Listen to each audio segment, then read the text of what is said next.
thank you for joining us here tonight. We appreciate the media and the partnership we have with you in helping us to get information out to the public so that we can catch this assassin and hold him accountable.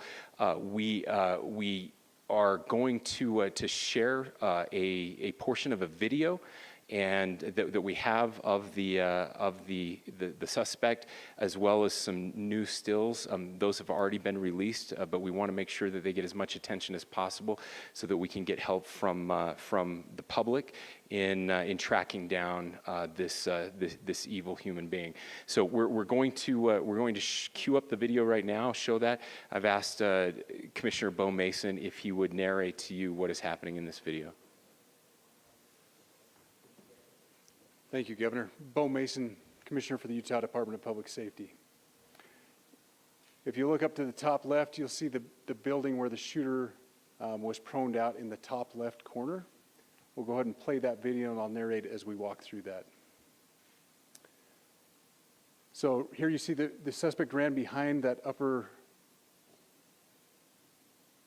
building. He's going to come out on the right, moves to this far right corner. As he does, he's going to climb off the edge and then drop down to the ground. As he did that, he left some palm impressions.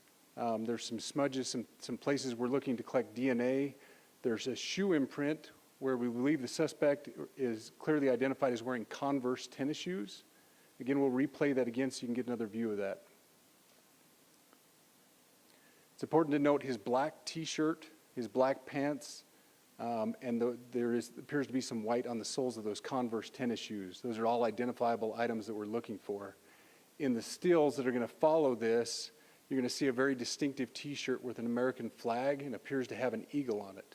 There's also a baseball cap with a triangle on it and a pair of sunglasses. All distinctive, all things that we would ask the public to look for and try to identify if they know someone who has those items, who has been seen wearing those items. We're looking for all that information. Here you see the suspect after dropping off the building. He moved around across this grassy area, around the parking lot. We're going to pan to the right.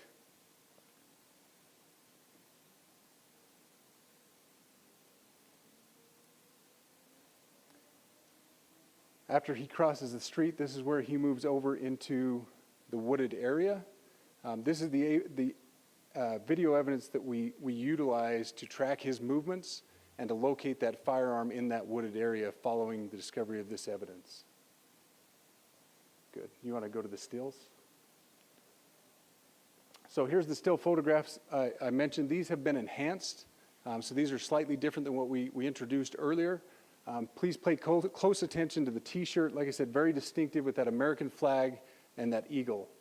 The hat with the triangle and the sunglasses. If you'll go to the next picture, please. The backpack as well, all identifying features that we're hoping the public can help us identify and lead us to this suspect.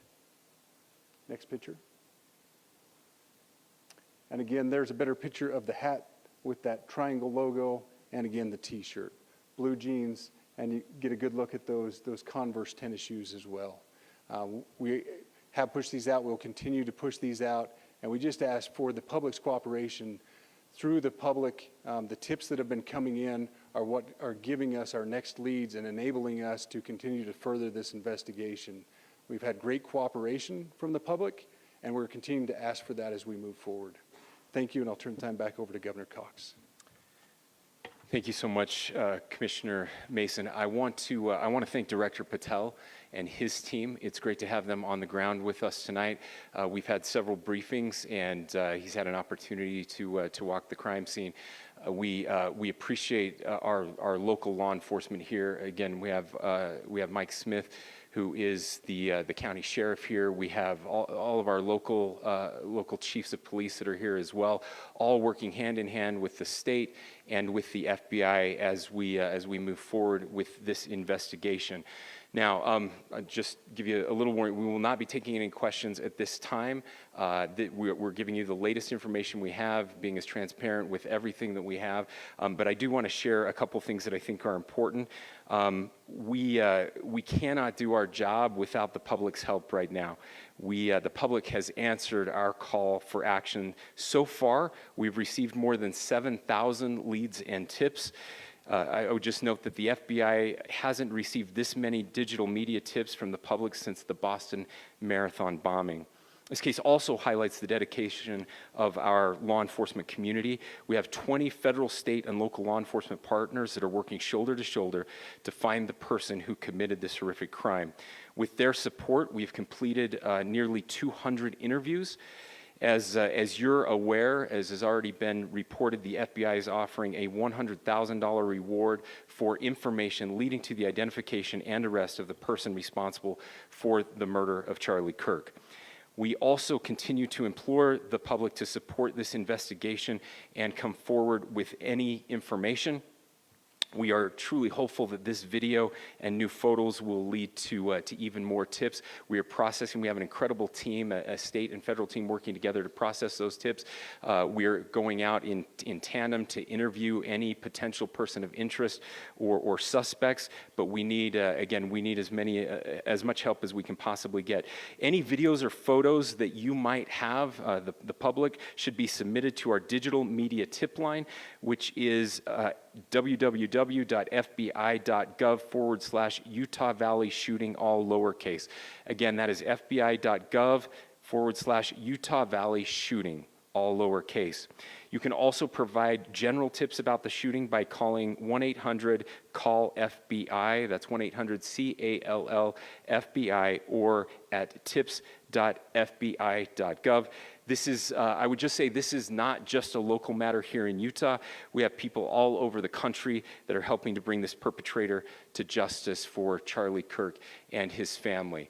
I will just add as well that, as was mentioned, there is a lot of forensic evidence that is being processed right now at both the state lab and the federal labs, federal lab on the East Coast. So we are working in tandem together.